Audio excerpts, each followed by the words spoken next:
Welcome to Gyan Niketan Girls School. Hello students, I am Aarti Sharan. Today I am going to deal with the summary of chapter 6 of Moments. The name of the chapter is Weathering the Storm in Arsama. This is written by Harsh Mandel.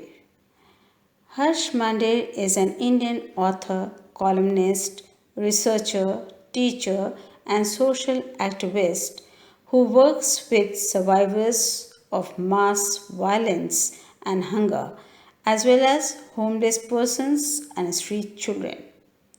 He is the director of the Center of Equity Studies, a research organization based in New Delhi.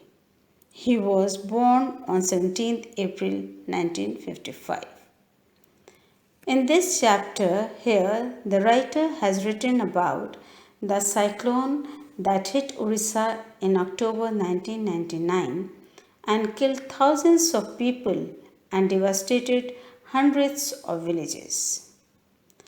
Weathering the Storm in Assama narrates the adventures of a young man, Prashant, who was marooned on a rooftop for 2 nights following a dreadful storm.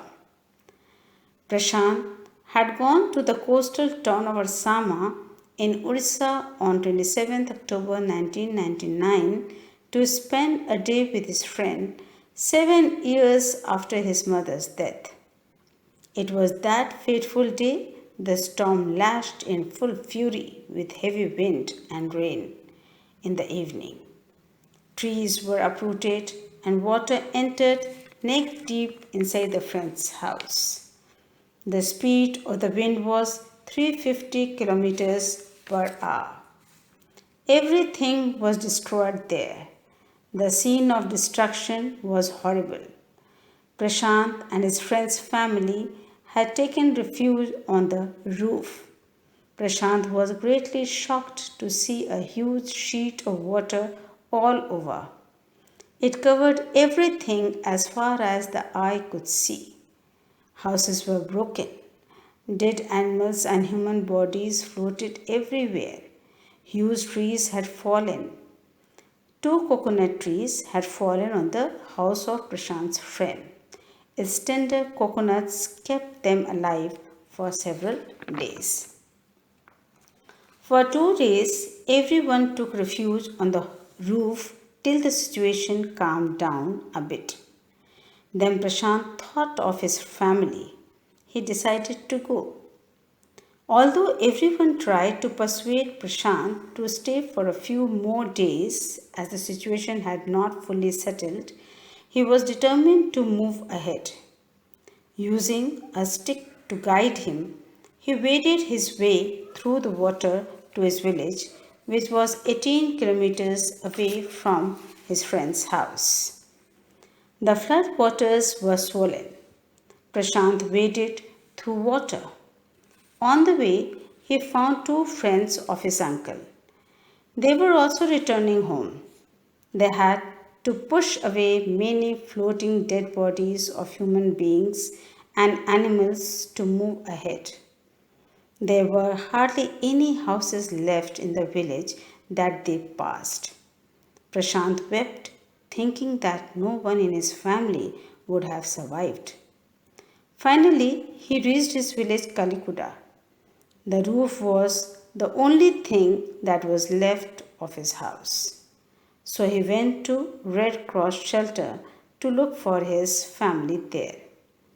He saw his maternal grandmother there. It was a miracle for them to see Prashant alive. They had thought Prashant to be dead. Prashant's family was also there. Then Prashant organized a group of youths of his village and pressurized the merchant to give them some rice. However, the rice was rotting. They cooked and served it to all the people. Then they cleaned the place where they were living because it was full of filth, urine, and floating dead bodies. On the 5th day, a military helicopter dropped some food parcels. It then didn't come, so they deputed children to lie there with empty utensils on their stomach to communicate the passing helicopters that they were hungry. Finally, they got food.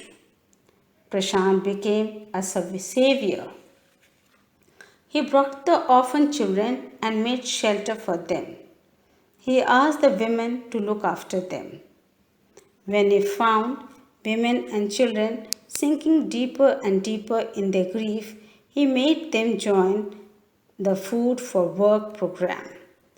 It was started by an NGO.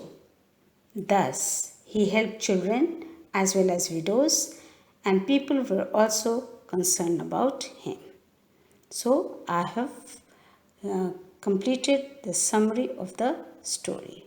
In my next video, I'll deal with the question answers. Thank you.